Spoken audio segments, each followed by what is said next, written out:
make sure when you're at Maqueen you're logged in. You can notice here, it doesn't have my projects here. So I'm going to sign in again, make sure it's to continue the Microsoft and use my school account. Now you can see, sign in as me and it's got my projects from here. We're starting a new one where we want the robot to drive in a square. So if it's robot in a square, give it a name that makes sense, so I'll call it robot square. Now a square is simply the same thing done 4 times, so I don't have to put it in for each time. I'm going to use a loop, and this time I'm going to repeat it 4 times.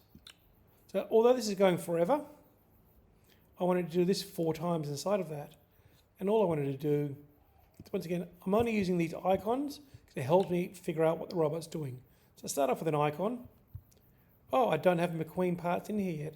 I'm going to click on extensions, because it's a new program, add the Maqueen extensions. Now you can see Maqueen extensions are here. So the first thing I want to do with my square is all the motors going forward at a speed of 100, and this time I want it to go forward for about 1 second. Now remember, if you're on a desk, make sure it doesn't go too far. If you go for more than a second, it might go off the desk. If you go too fast for that second, it might go off the desk. So it's best to do this on the floor. Once I've gone forward for 1 second, I need to do a 90-degree turn. Now I'm not sure what 90 degrees will, you'll have to practice.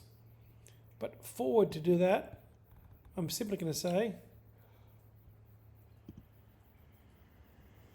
I want my motor left to move forward at a speed of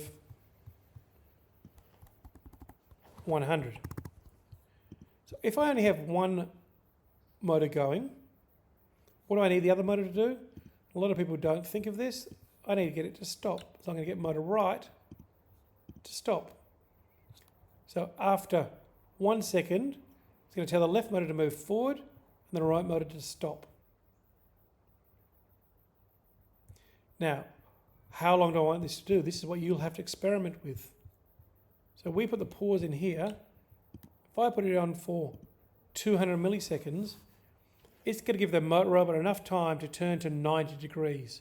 You'll only get this by changing the speed and the time, and that's for you to experiment.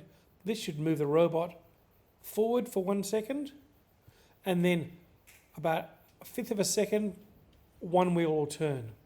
Now if I want to turn it faster, I can delete the stop, put in the motor, and if I say motor go right, backwards at 100,